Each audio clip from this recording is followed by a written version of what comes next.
the Good Old Football Podcast, Week 1 in the books, and what a fun Week 1 it was. Got started Thursday night, wrapped up Monday night, and every team now either 1-0 or 0-1. The Cleveland Browns 0-1. We talk a lot about them on this show. We will continue to do so today. Look, there's some stuff you can hang your hat on if you're a Browns fan, right? You got Greg Robinson kicking a guy in the head. You got to like the effort there. You got to like wanting to get a competitive edge in Week 1. You get a shot to kick a guy in the head. You're going to take it. That was good. 18 penalties for, 180-some yards. You had fans throw a beer on Logan Ryan. That was nice. I mean, that was a big game. You probably paid $300 for the ticket. What's another $9 beer you're going to waste? You know, get a little something out of it. It was a rough week for Cleveland fans. My one friend, I texted him at the end of the Browns game. Told him if you want to come over and watch some games later, that'd be fun. He responded. The text he responded with said, "I'm going to drive my car off a bridge." I have not heard from him since. I should probably check in on him. Look, Browns fans, some of you asked for this. Now, my friend I just mentioned, my friend Raymond, my friend Andy, who plays drums for Auto Magic, the intro track you hear every week here on the Good Old Football Podcast. These are people who, when I talked to in the offseason, they didn't buy into the hype like a lot of people did. You had the people who, just wear their Browns jerseys and hang out on Sundays as an excuse to go to B-dubs. Those were the people who really got on your nerves during the offseason, because now that the Browns are good, and this is true of every fan base in sports, whenever a team gets good, I say good in quotes, the Browns only won 7 games last year, but they certainly had reason to be excited with Baker Mayfield and what you saw coming down the stretch. You throw in a guy like an Odell Beckham when you've already got Jarvis Landry. You had good reason to be excited, but look, this is a fan base and this is a quarterback that put themselves on the pedestal during the offseason, so you knew Tennessee was coming into this game fired up. You knew they had heard about it all offseason. So there are Browns fans out there that I feel bad for, because they're the ones who have been there through the Hugh Jackson games, who watched every single game of that 0-16 season, who have watched every single game these past 15 years or so. And aside from that 10-6 2007 season where they missed the playoffs, it's been brutal. And those fans, I feel for you. I feel terrible for you, because I know that it's rough to be in that position, to be so excited and then get blown out the way you did. But for those of you who are talking a big game, I got people on Twitter, I favorited the tweets, who thought that it's Chiefs, Patriots, Browns, 3-team race for the AFC. For you guys, I don't feel bad. Listen, Cleveland's going to be all right. I really think they will be. I still think, and most of my Browns friends, guys like Craig Smiley, Tim Mello, who I know is listening, they agreed that this is a team that's going to hover around 500, and a play or two can be the difference between 8-8 and 10-6. So for those fans, I feel for you, but for a lot of you who did a little too much talking in the offseason, you kind of got what you had coming, right? And this is the team's kind of taken on this personality, and Baker Mayfield leads the way. You know, it's Cleveland versus the world. That's kind of what they want. And when you do that, these are the kind of positions you put yourself into, where when you come out and get whacked, you're not going to catch anyone off guard this year like you did last year. No one expected, everyone kind of thought of the Browns last year and in most of the previous years as a week they could settle down. We saw that with New England some years back. It's been a while back now, but we remember, or at least Browns fans do, when the Patriots came into Cleveland, and the Patriots obviously have been a dominant force for 20 years now, and they came in there and they got whacked by the Browns. So those kind of things happen, but no one's sleeping on the Browns this year, and especially the Tennessee Titans. The Titans last year, remember, were a playoff team. I believe they won their first game. Let me look here. They were 9-7 under Mike Vrabel last year, and I believe that they did win that first playoff game. Did they? I can't find it here, but I'm pretty sure they did. I could be wrong. Whatever. Either way, 9-7 last year. This wasn't a pushover team that they had coming into Cleveland. It was a good team. I don't know if they were as good as Cleveland made them look, but it was a team that was all right. I mean, Marcus Mariota, they were talking about him losing his job. He goes in there and posts, I think, like a 133 quarterback rating. got a lot of things to clean up if you're the Browns. Maybe stop kicking people in the head. I know the fan was just one doofus who doesn't reflect on the whole franchise. But, I mean, people have to stop that at some point. Fans in general, I mean, sometimes I'm embarrassed to tell people how much I like the NFL because, and Twitter has really exposed this. Twitter has really made us realize just how goofy fans can be. I mean, look at sometime when Adam Schefter or Ian Rappaport or one of those guys with millions of followers tweets something out. Do it once, but look at the replies on there and just see how goofy people. And it's not all of them. It's a small percentage of people that do this, but it's incredibly. Here's one I'll give you. On Sunday, Ian Rappaport tweeted. This is a tweet from Ian. He says, Browns quarterback Baker Mayfield, who left the stadium with his right wrist wrapped, suffered just a bruise, not considered serious. Normal tweet from an NFL insider. Look at the replies. It starts with Cole Wayne. Cole Wayne jumps in. He tags Baker Mayfield because you got to let Baker know. Surely he's reading all this and taking this to heart in between shooting his commercials and being an NFL MVP candidate. Cole Wayne jumps in. He tags Baker, says, sure showed Daniel Jones how it's done in the pros, clown.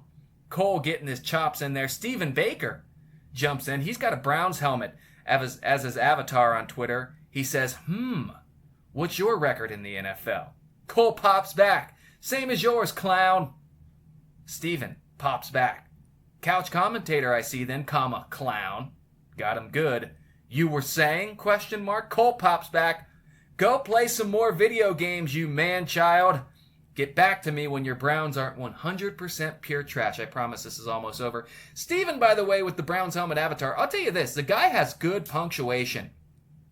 He says, oh, I see. Because clearly how well a sports team I support determines my meaning or importance / relevance in life. LOL, get a life, dude. And then Cole with the dagger pops back. I have one. It is way super and better. It kind of goes on like that from there. Eventually, Spookboy11 pops in and says, thank you for exposing this clown. He's complimenting Cole, the non-Browns guy. And Cole is just on the attack. He says, Yankees and Cowboys, ? Who is the clown? So that's that. Those are the kind of people we hang with. You see bad jokes on Twitter from NFL fans a lot. It's very discouraging. You just look at some of those mentions sometimes. Don't do it too much. Maybe you shouldn't do it at all. Maybe I'm kind of seeing fans in a negative light. And then the other thing, so obviously Steelers reporters were in Foxborough on Sunday night, and they had to ask Steelers players afterward about Antonio Brown going to New England. And by the way, so here's what bothered me. So KDKA, one of the stations in Pittsburgh, tweeted out that Steelers players said not to ask about Antonio Brown anymore. And I get that. But then the Steelers fans jump in, and they are just ripping the reporters in Pittsburgh as if they were doing some horrid thing by asking Steelers players about their all-pro former wide receiver who just up and figured out a way to get on the team's biggest rival. Here's the thing. The Patriots inquired about trading for Antonio Brown, and the Steelers wouldn't do it. They didn't want him to go there. They obviously view New England as probably their biggest roadblock in getting back to the Super Bowl, so they wouldn't do it. NFL fans, if you were questioning the journalists covering your team, put your head through a wall. Listen, if you're a reporter in Pittsburgh and you go to New England and you do not ask your players about Antonio Brown, your former all-pro, all-world wide receiver, a guy who would probably have been in the Ring of Honor in Pittsburgh, maybe the Hall of Fame, if not for the way he left there. If you don't ask the players about him squirming his way out of Oakland and then going to the team that's probably your biggest rival and almost certainly your biggest roadblock in getting back to the Super Bowl, if you're a journalist and don't ask about that, you're getting called into your boss's office the next day. Your colleagues are going to not respect you anymore because that's what you do as a reporter. You need to find out what your guys think about this doofus figuring out a way to get to your team's biggest rival. You just got to understand the way things... This is a reality TV show, folks. The NFL is a reality TV show. That's why Tim Tebow's so big. It's not because he's a good football player. That's why everyone knows who he is, because he's a popular character on the show. Similar with Colin Kaepernick. He's a guy, and I know I talked about them both last week, but again, they're known more for what they do. And same for Antonio Brown at this point. He's the most talked about player all weekend, hasn't stepped on the field. Bunch of goofballs out there is what I'm saying on the internet. The internet should probably be illegal. I was thinking, I do love so Twitter makes the NFL that much more fun. And there's different types of fans on there. Like you kind of have your own personality, your own brand, as a lot of people like to call it. My favorite Twitter fan is Drunk Guy, Drunk NFL fan on Twitter, because he's very harmless. Occasionally provides us with like a viral video. This guy's usually a Bills fan. At 12:57 before kickoff, he always tweets in all caps, "Let's go!" with a bunch of O's and then tags whatever team. Hashtag Bills Mafia. That guy's fun. He'll always link to his Instagram on Twitter after that, and it's just him shotgunning a beer and jumping through a table on fire.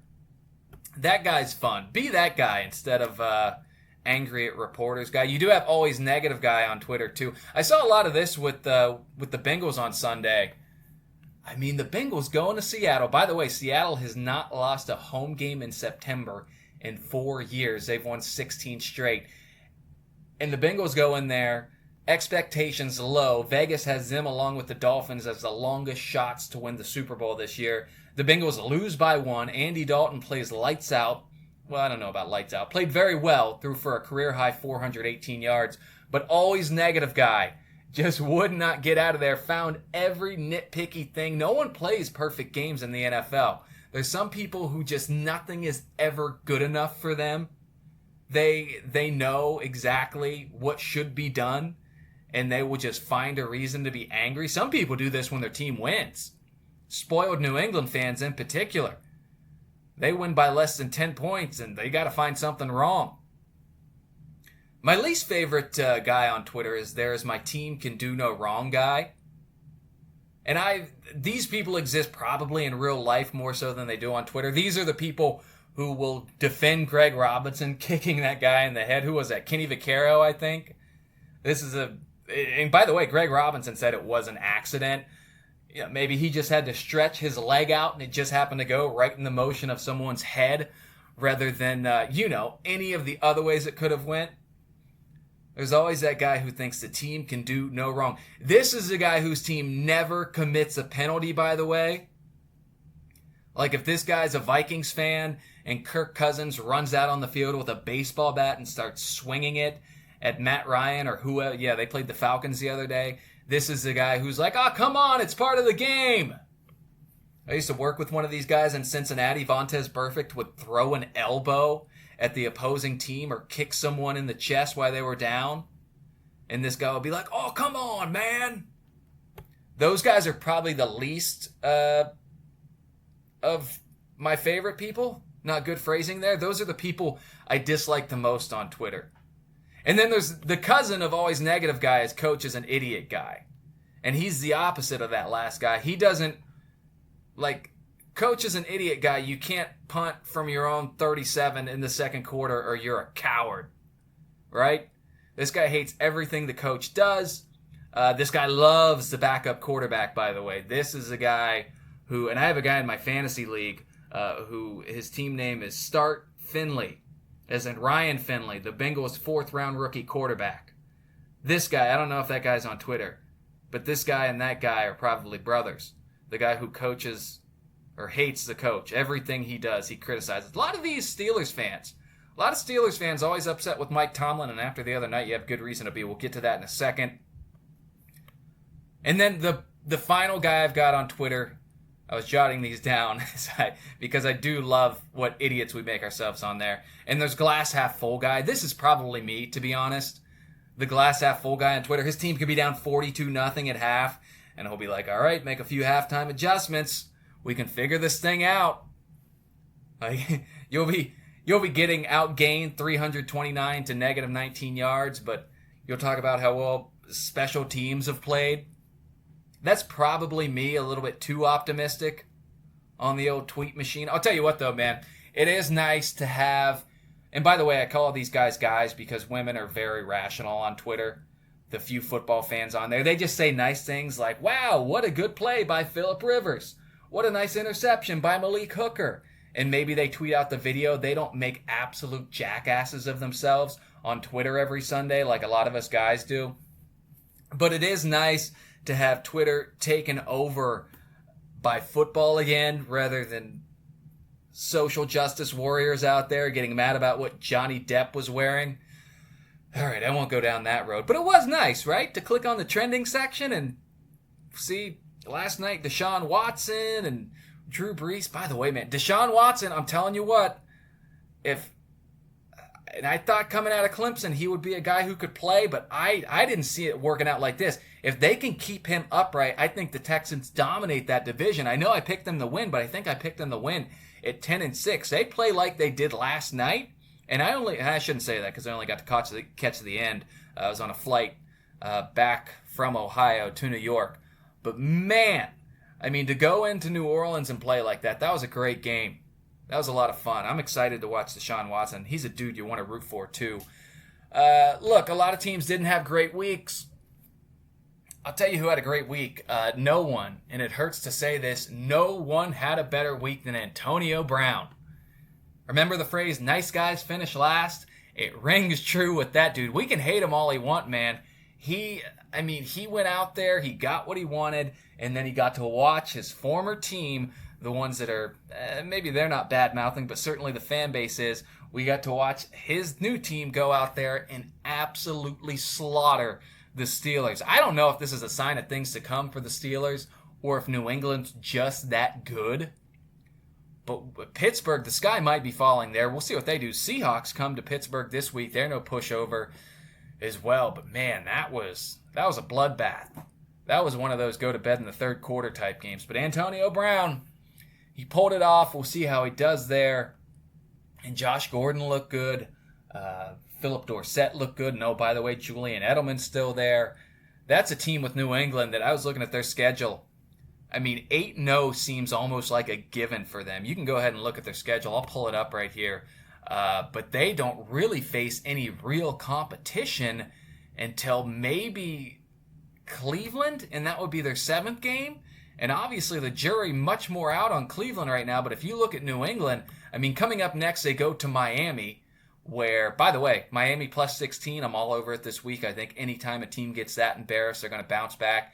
And I think Miami's won 4 of their last 5 at home against New England. But not going to win this week, but I do like that plus 16. But you look at New England here, they've got, so they're 1-0 now, beat Pittsburgh. Next up, Miami, the Jets, the Bills, Redskins, Giants, who look like a disaster. And then at that point, that almost seems like 6-0 easy. And then they've got the Browns and Baltimore before the bye week. 8-0 seems like a real thing there.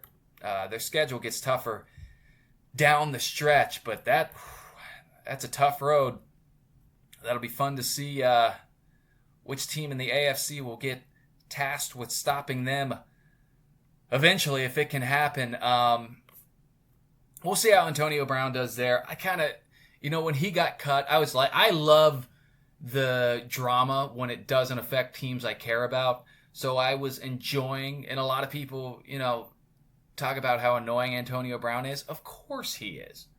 But that's what the NFL is. Again, it's a reality TV show that happens to have games involved. We still like it during the offseason for this reason. That's the reason Hard Knocks exists. By the way, Baltimore, Game 8 for New England. I'm not sold on Baltimore yet. And maybe it's because I'm stubborn, but, they beat the Dolphins, who are terrible, and we've seen time and time again that week 1, no one really knows much about each other yet, so we'll let the other team see how Lamar Jackson is. And I don't know. Maybe I'm wrong. We'll find out. It'll be fun. Jury's still out on pretty much everyone, including the Pittsburgh Steelers, who, like the Browns, got blown out. That's the good news for the Browns, right? You didn't have the worst week of all the teams in your division. The Steelers, man, that's embarrassing. To go in there and get knocked around the way they did. Pittsburgh, we'll see how they bounce back, and I'm sure they will bounce back, because when you get beat up like that, I feel the same way about Cleveland. You're going to bounce back, because in the NFL, and we saw this with Oakland winning last night, everyone's a lot closer than you think. This isn't college. And by the way, I've mentioned all 3 AFC North teams. I got to mention the Bengals. That's the best Bengals loss that I can remember. To go into Seattle and lose by one as good as they looked. Hey, how about last week? I put in the title of the episode, Dak Prescott, Andy Dalton, very similar. You got to get the right guys around them. You got to get the right coaches around them. They're currently 1-2 in NFL passing yards. Again, it's week 1, but, they're similar dudes. Here's what bothers me about the Bengals game, and they probably wouldn't have won it, but at the end of the game, it's the most obvious thing in the world that Andy Dalton's arm is going forward. That's an incomplete pass, and they rule it a fumble. Because it's the Bengals, no one's talking about it, but it's an absolute garbage call. And I don't know how I do know how no one's talking about it. It's the Bengals. It's Cincinnati. If it was Dallas or Philadelphia or whoever, it would be a bigger deal. And look, the Bengals probably are not going to win that game. I think they've got to get another 30 yards downfield in about 2 plays. But my God, you would like to have a shot at the end of that. That was absurd. I need to check and see if they've given an explanation for that. I see none. I mean, Dalton clearly threw a spiral there. And for whatever reason, the referees, and they reviewed it and still called it a fumble. Really grinds my gears, man. But you know what? The Bengals have a lot to be happy about. To go in there and lose 21-20, like I said, that might be the best loss of anyone all week long in the NFL. And going back to the AFC East and the Dolphins, I mean, if you look at what New England did, maybe the entire AFC East should just tank if New England's going to be that good. You got to be sick of it, man. If you're an AFC East fan of either the Bills, Jets, or Dolphins, you've got to be sick of dealing with this for 20 years. There's nothing you can do. There's never been a juggernaut like this in the league. But, Pro Football Talk came out with that report that the Dolphins, there was mutiny. That's a word we don't use enough, mutiny. There was mutiny in the Dolphins locker room. Look, tanking doesn't work in the NFL. Allegedly, they want to be number 1 so they can get Tua. You really want to wait until 2021. Trevor Lawrence is really a surefire guy. I don't know that anyone feels that way about Tua out of Alabama. But tanking just doesn't work in the NFL. Look at the best quarterbacks in the NFL. Rodgers was a late first-round pick. Mahomes, a mid-first-round pick. And you've got number 1 guys like Jared Goff and Baker Mayfield. But the jury's really still out on both of those guys. A lot of people think Goff is a system quarterback. Going number 1 just doesn't get you that elite guy. There's only a handful of guys that really you're going to be competitive no matter what. Rodgers, one of them. He was a late first rounder that a lot of people passed on, and that seems to fuel guys. Obviously, Tom Brady, a 6th rounder. Who else? Mahomes went mid-first round. There were a few guys ahead of him in that draft. And you look at a guy like Ben Roethlisberger, I think was, the 3rd quarterback taken in that draft, even though he was a high pick. And then Dak Prescott, who lit the world on fire, was a 4th-round pick a few years ago. Trying to think of who else would be out there. Drew Brees, 2nd-round pick, early 2nd-round pick, but still a 2nd-round pick. So just this idea. So if you look at really the 3 elite, surefire Hall of Famers in Brees, Rodgers, and Brady, Rodgers the only one who was a 1st-round pick, and he was a late 1st-round pick. I guess you can throw Roethlisberger in there.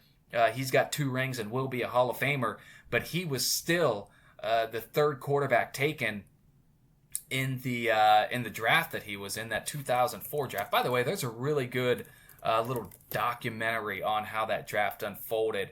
And Roethlisberger, it's on YouTube. You should check it out. Roethlisberger thought, like he and his agent, I think was Bus Cook at the time, might still be, they thought for sure that he was going to go to the Giants, who obviously ended up trading for Eli Manning. Or no, I'm sorry. Yeah, they thought he was going to the Giants at 4, but then the Phillip Rivers trade came in. The Giants wanted Eli Manning. But either way, Roethlisberger ends up going 11th overall to Pittsburgh, and it's worked out for both sides. But my point here, it's just tanking doesn't work in the NFL. What you do in the offseason doesn't always work in the NFL. It matters, but it's kind of the thing we talked about, and I put on my Twitter, I think Sunday. You can follow me on Twitter at Matt Edwards. I'm glass half full guy over there. I put on there Sunday, my friend Jed Demusi down in Cincinnati tweeted that, and he's a Browns fan, and he just tweeted how amazing it was, how many people thought that what the Browns did in the offseason was just going to magically work like that. That's not how it works in the NFL. You can't just add guys and expect it to work. And if you look at his tweet, You can follow him on there, find him if you want. But that's kind of, just tanking like that doesn't work. And the fact that most NFL executives don't seem to realize that, maybe not most, it works in basketball, right? We see it every offseason in basketball, to go up and get a good guy. And in baseball, with no salary cap, it works there too. In the NFL, it does not work. We talk about that Eagles dream team back that I don't even think made the playoffs. That's been a while back, maybe 2011 or so. Give or take a few years, but it's not how it works. So if that's what Miami's doing, it's going to come back and bite them. There are rare guys that you want to tank for. Maybe Andrew Luck was one, and the Colts didn't tank for him. Peyton Manning before that. But for the most part, I mean, NFL quarterbacks drafted number 1 overall, just kind of hit or miss, right? I mean, if you look, I'm trying to pull them up here, and I'm not going to be able to quick enough, but I mean, even Cam Newton, number 1 overall, made it to a Super Bowl, NFL QB, but is he a guy worth just absolutely flushing your franchise down the toilet for? Jameis Winston would be a better example. He's kind of on the mend there. Sam Bradford, Matt Stafford kind of falls into that Jameis Winston category as well. Good, not great. Cam Newton should get more respect than both of those guys, because at least Cam has an MVP, has been to a Super Bowl. And then you look back at guys like Jamarcus Russell in 2007, Alex Smith in 2005. I mean, it's a lot about situation, but this idea that prospects in college are going to come in and unload like a lot of them do in the NBA. There are some surefire guys you've known about in the NBA. It just doesn't work like that, and that term tank really seems to come from basketball, and it's just not going to work. All right, went down that road. That was fun. You know, I'll say this, that week 1, if you look through some of the scores, there's some things that do matter, some things that don't matter. Green Bay on Thursday, we've already forgot about the fact that they did not allow the Bears to get a touchdown in Chicago. Impressive. Panthers played better than anyone thought. The Chiefs, I mean, Jacksonville's defense has been formidable for a few years now, and the Chiefs went in there and hung 40. I mean, Kansas City, it looks like a collision between them and New England for the AFC. Mahomes, I mean, if he can keep going at this level, that will be fun to watch. Again, I'm not sold on Baltimore. Atlanta lays an egg in Minnesota. I'm about done with them. This is the second year in a row I've picked them to go to the playoffs. And again, they're starting to look like, I don't know what's going on there. They're falling apart. The Buffalo Bills, baby. Bills Mafia. Getting drunk and jumping through a table. Their drunk guy on Twitter. Love those folks in Buffalo. How about them getting a comeback win against the Jets? By the way, I'm going to the Jets-Browns Monday night game in 6 days. That'll be fun or not. I kind of hate going to NFL games, but I like going to stadiums I've never been to. Get to hang out with a bunch of drunk idiots yelling about things. That'll be nice. What else? Not a whole lot else that really stuck out. I said the Cowboys look dominant. It'll be fun to see what San Francisco can do. Cardinals-Lions tied. That's still terrible. Do something other than tie. Like I said, let the head coaches arm wrestle at midfield. Just do not tie. I don't understand how the NFL thinks that's good for business. No one enjoys that. I mean, both teams feel like they lost at that point. There's just nothing fun about tying for anyone involved. And then, great game last night between the Texans and the Saints. And then Oakland beating Denver. No one really saw that. But again, and this kind of goes with the theme of what I've said, this is the NFL. Everyone is pretty close. There's not that much of a difference between 6-10 and 10-6. That can be a dozen plays throughout the season. Oakland's an NFL team. This is NFL talent. You sit here for the last 4 to 6 weeks, tell them what trash they are. Everyone's mocking them for the Antonio Brown situation. That's going to get those guys fired up. We see this time and time again in the NFL where a team gets made fun of and they come out and guess what? They're still NFL players that if any of us ran into on the street could absolutely turn us into ground beef in a matter of seconds. These are still grown men who are the best at what they do in the world. Speaking of grown men, this is how in the show, we're almost at half an hour now. I did have the chance, as I mentioned, I was in Ohio over the weekend. That was fun. I went to a high school football game on Friday night. My nephew is a freshman and starts at quarterback for his high school varsity team. I mean, that's wild, man. People in high school football, they go crazy. I only cussed once during the whole game. I was proud of myself for that. When hanging out with teenagers, you got to limit yourself. Ooh, the parents got a little crazy, as they do, and it wasn't even the fun part. So then I went to my niece's softball game on Saturday, a doubleheader, nothing better than seeing 8-year-olds play 4 hours of softball. And then my nephew, who is in, my other nephew, these are all 3 siblings, he is in 2nd grade now, I think, and he plays football. And at this game of 1st and 2nd graders, listen to this, I saw the opposing team's coach get kicked out. He had back-to-back 15-yard flags thrown on him. That was fun, and then he got tossed, and then he came up and sat beside us in the stands and was still trying to scream coach. We were at the top of the bleachers, by the way. He was trying to scream coach down, so that was fun to sit by that guy. It was very lovely. Nothing better than a guy who acts like he's Bill Belichick when he coaches 7-year-olds. And then, in addition to that dude, I saw a parent get kicked out. He was allegedly cussing at the refs during this football game between 1st and 2nd graders. And the parent who got kicked out, he had a cut-off T-shirt on in public. His gut was hanging out of the bottom of it. So you feel bad for him because he obviously seems like a stand-up guy. He had cargo shorts on. It looked like he hadn't had a shower in a week. Parents, chill out. Your kids aren't going to the NFL. And if they are, stay out of it. You have nothing to do with it. I don't know. What do I know about parenting? What I do know is that you shouldn't be going to a game between 2nd graders and cussing at them. High school, you get like 3 strikes, right? Because those kids are doing it in the locker room. But my goodness. By the way, they were on the opposing team. My nephew's team. The school that I went to, not doing that kind of stuff. We're stand-up folks in Muskingum County, Ohio. Going to be fun to check out week 2. See all that goes on there. Of course, that gets started on Thursday. The Bucks and Panthers. Get used to those Thursday night games. What do we have coming up? It'll be fun to see who can bounce back. Kyler Murray showed a little more than I thought he would. In the 4th quarter anyway, I still stand by the fact that he is going to be a bust, but maybe I'll be wrong. I've been wrong before. And then, of course, a lot of fun coming in. I mean, New Orleans and the Rams. How about the Saints fans last night wearing the referees' jerseys? That was pretty cool. Good move. I still think New Orleans got screwed out of the Super Bowl. And I saw some people on, again, they go back to Twitter, but that's where we live, saying that the Saints fans should get over it.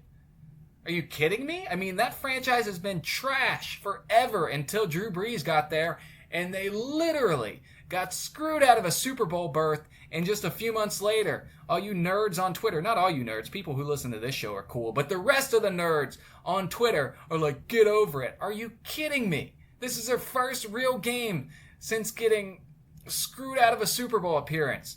And people's reaction was like, you should be by it by now. Come on, man. You wouldn't be like that. So, yeah, there we go. Browns fans, hang in there. Don't drive off a bridge. I should probably check on my buddy, whose name I won't mention because he would not like that. But some of you probably know who he is. Look, have fun. Thanks for tuning in. If you like it, tell your friends about it. It's the Good Old Football Podcast. I am your host, Matt Edwards. If you want to be mentioned on the show, say something good. At Matt Edwards on Twitter. My Instagram is at GoodOldMatthew. That's where I post stuff about this and goofy things I do around New York, including a cool picture of Midtown Manhattan as we flew in last night. So it was a lot of fun. Thanks, everyone, for tuning in. Again, Tuesdays. This will be out around 3 p.m. It'll be out by 3 p.m., I should say. And it's a lot of fun. I'm having fun so far. I appreciate everyone's feedback. If you want to chime in, again, Twitter, Instagram, the places to do so. Have a good week. Enjoy your